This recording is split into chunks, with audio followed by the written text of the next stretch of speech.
Star plus show Anupama में पराग जब मोटिबा से बात करने की कोशिश करता है तो वह उसे अनदेखा कर देती है और बिना कोई जवाब दिए चली जाती है। यह देख ख्याति कहती है कि वह खुद मोटिबा को मनाने की कोशिश करेगी। पराग इस बात से और भी ज्यादा बेचैन हो जाता है और सारा दोष अनुपमा पर मढ़ देता है। वह कहता है कि उसने कभी उस परिवार से रिश्ता नहीं जोड़ना चाहा था, लेकिन आर्यन के लिए उसने अपने फैसले को बदला।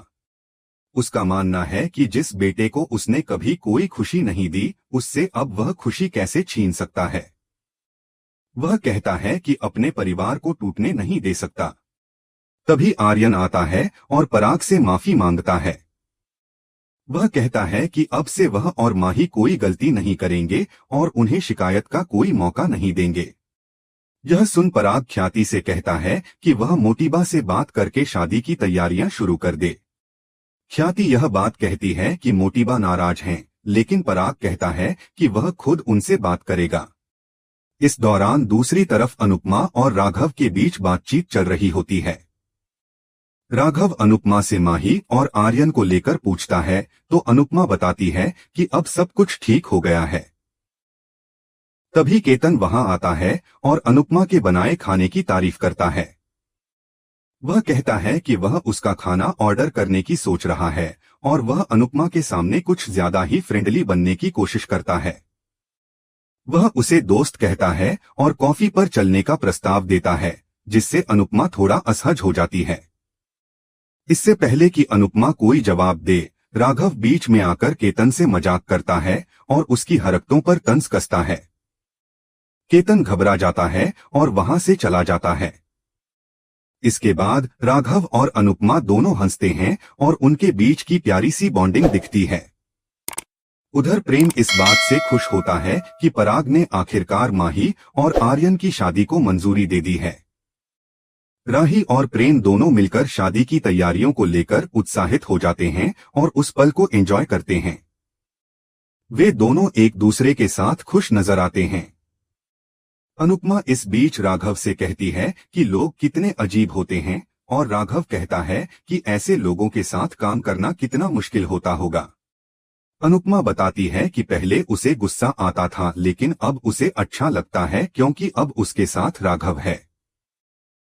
राघव अनुपमा से वादा करता है कि वह हमेशा उसके साथ रहेगा और उसे कभी अकेला नहीं छोड़ेगा। अनुपमा यह भी बताती है कि अब उसे और जानकी काकी को किचन संभालना होगा क्योंकि वह माही और आर्यन की शादी में व्यस्त रहेगी।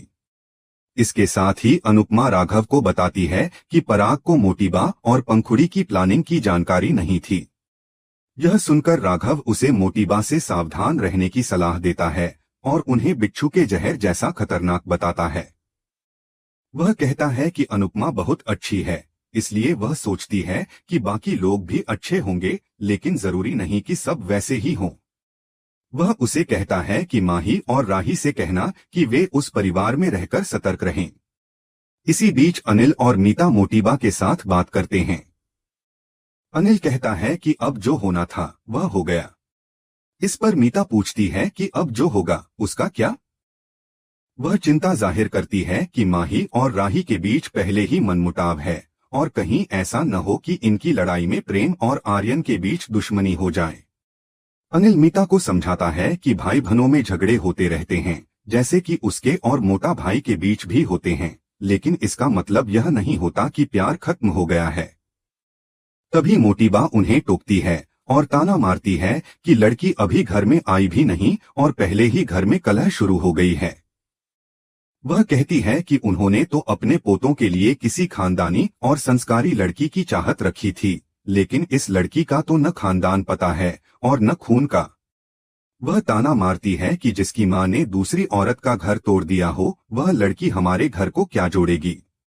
अनिल उन्हें समझाने की कोशिश करता है कि सब ठीक हो जाएगा, लेकिन मोटिबा साफ कहती है कि कुछ भी ठीक नहीं होगा।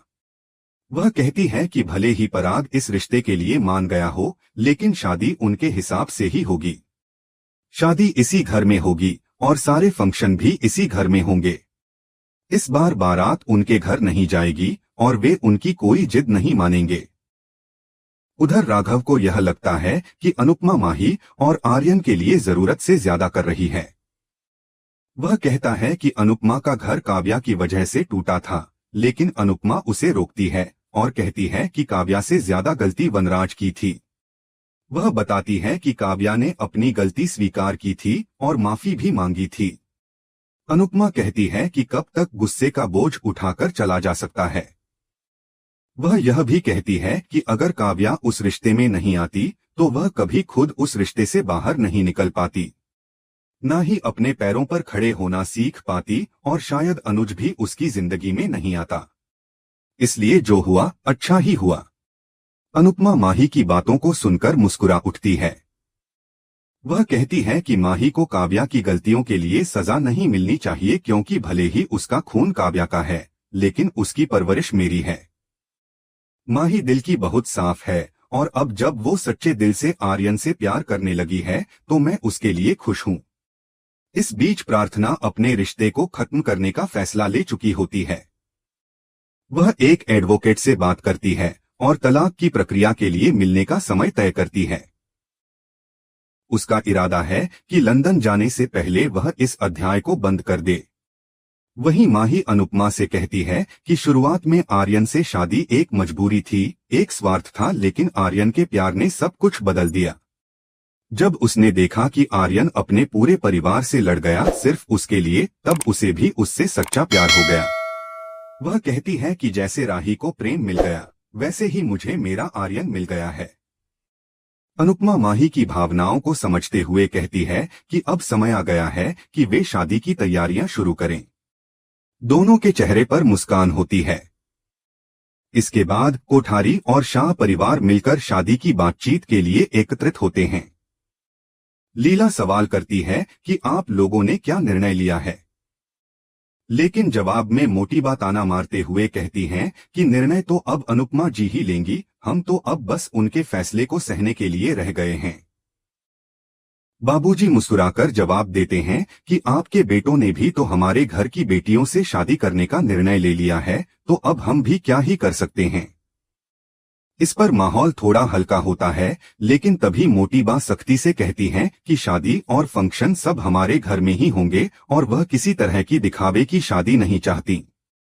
अनुपमा इस पर कहती है कि शादी में सादगी होनी चाहिए, लेकिन सम्मान भी उतना ही जरूरी है, और वह सिर्फ ससुराल वालों का नहीं, मायके वालों का भी। वह कहती है कि विदाई इसी घर से होगी, लेकिन मोटी बा साफ मना कर देती हैं। इसी दौरान राघव मिठाई लेकर आता है। उसे देखकर पराग और मोटी बा चौंक जाते हैं। मोटी बा गुस्से में कहती हैं कि राघव को सभी फंक्शन से दूर रखा जाए, लेकिन अनुपमा कहती है कि राघव अब परिवार का हिस्सा है और वह हर फंक्शन में रहेगा।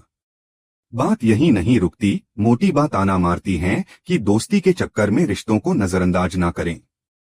अनुपमा दृढ़ता से कहती है कि राघव उनके सिर्फ दोस्त हैं, लेकिन अब वह आपके रिश्तेदार भी हैं, इसलिए थोड़ा ख्याल आप भी रखें। इस पर माहौल में एक खामोशी छा जाती है। इधर राजा ईशानी से कहता है कि वे भी शादी की बात करें, लेकिन ईशानी कहती है कि वे सिर्फ दोस्त हैं। राजा कहता है कि शादी के बाद प्यार हो जाएगा। अचानक राजा एक सपना देखता है जिसमें मीता मोटी बा से राजा और ईशानी की शादी की बात करती है। फिर राजा और ईशानी शादी के जोड़े में आते हैं और सब चौंक जाते हैं। पराग और ख्याति दुखी होते हैं। अनुपमा माफी मांगती है। ईशानी बादशाह से फोटो लेने को कहती है और राजा सबके सामने ईशानी की मांग भर देता है। सब हैरान रह जाते हैं। अनिल गुस्से में चिल्ला उठता है और राजा पर बरस पड़ता है। राजा कहता है कि उसे पता था कि उसकी शादी का कोई समर्थन नहीं करेगा, इसलिए उन्होंने यह कदम उठाया। ईशानी कहती है कि जैसे माही और आर्यन ने शादी की थी और अनुपमा को ब्लैकमेल किया था, वैसे ही हमने भी किया। सभी चुप हो जाते हैं। मीता गुस्से में कहती है कि राजा ने कभी उससे शादी की बात तक नहीं की। बादशाह मजाक में कहता है कि हमारे परिवार में भागकर शादी करना परंपरा बन चुका है, इसलिए अब मेरी भी बारी है। पराग बादशाह पर भड़कता है। राजा कहता है कि अगर आप सब हमारी शादी को स्वीकार नहीं करना चाहते तो न करें, लेकिन हमारी अनुपमा हमें जरूर स्वीकार करेंगी। राजा और ईशानी अनुपमा से आशीर्वाद मांगते हैं। अनुपमा कहती है कि आशीर्वाद के साथ एक गिफ्ट भी दूंगी और उन्हें एक जोरदार थप्पड़ मार देती है। थप्पड़ से राजा गिरने लगता है, तभी पराग उसे पकड़ता है और मजाकिया अंदाज में कहता है कि अब से तू हमारे लिए कुछ नहीं है, इस घर में तेरी कोई जगह नहीं है और मैं तुझे घर से बेदखल कर रहा हूँ। राजा हैरान रह जाता है और पराग व अनिल मिलकर उसे घर से निकालने लगते हैं। प्रेम और आर्यन मिलकर ईशानी को बाहर ले जाते हैं। तभी राजा इस सपने से बाहर निकलता है और चिल्ला उठता है। सब उसकी तरफ देखते हैं। राजा माफी मांगता है। इसके बाद मोटी बा सबको कहती हैं कि अब मेहंदी और हल्दी की तैयारियां करनी हैं। जाते हुए पराग अंश को चेतावनी देता है कि वह प्रार्थना और गौतम के मामले से दूर रहे। अंश कहता है कि उसे इस बात से कोई लेना देना नहीं है। अनुपमा इस पूरे माहौल के बाद राघव से माफी मांगती है। इधर ख्याति और मीता शादी की तैयारी कर रही होती हैं। ख्याति कहती है कि वह चाहती है कि उसके तीनों बच्चे खुश रहें। मीता प्रार्थना को लेकर चिंता जाहिर करती है। ख्याति कहती है कि अब प्रार्थना को खुद अपने लिए खड़ा होना होगा। प्रार्थना ये सब सुन रही होती है और कहती है कि अब वह वही करने जा रही है और वकील से मिलने वाली है। इस बीच तोशु को एक फोन कॉल आता है और वह खुश होकर सबको बताता है कि किंजल और राघव ने जो प्रेजेंटेशन दिखाया था वो पास हो गया है और उन्हें 3 साल का कॉन्ट्रैक्ट मिल गया है। सब बहुत खुश होते हैं। लीला इस मौके पर भी राघव पर तंज कसती है, लेकिन अनुपमा उसे रोकते हुए कहती है कि यह कॉन्ट्रैक्ट राघव की वजह से ही मिला है। लीला कहती है कि अब शादी की तैयारियों पर ध्यान दो, क्योंकि हर शादी में कोई न कोई तमाशा होता ही है, लेकिन इस बार कोई झगड़ा नहीं होना चाहिए। अनुपमा उन्हें आश्वस्त करती है कि इस बार सब कुछ अच्छा ही होगा। इसी के साथ एपिसोड खत्म होता है। अगले एपिसोड की झलक में दिखाया जाता है कि अनुपमा किंजल और तोशु के साथ गौतम के पैसे लौटाने जाती है और मोटी बा अनुपमा पर ताना मारती है कि वह एक चोर और अपराधी के साथ घूम रही है। वहीं राघव परेशान होता है क्योंकि अब उसे लगने लगा है कि शायद अनुपमा के लिए उसकी भावनाएं दोस्ती से कहीं अधिक हो गई हैं। मोटी बा राही से कहती है कि वह दिन दूर नहीं जब राघव अनुज की जगह लेने की कोशिश करेगा।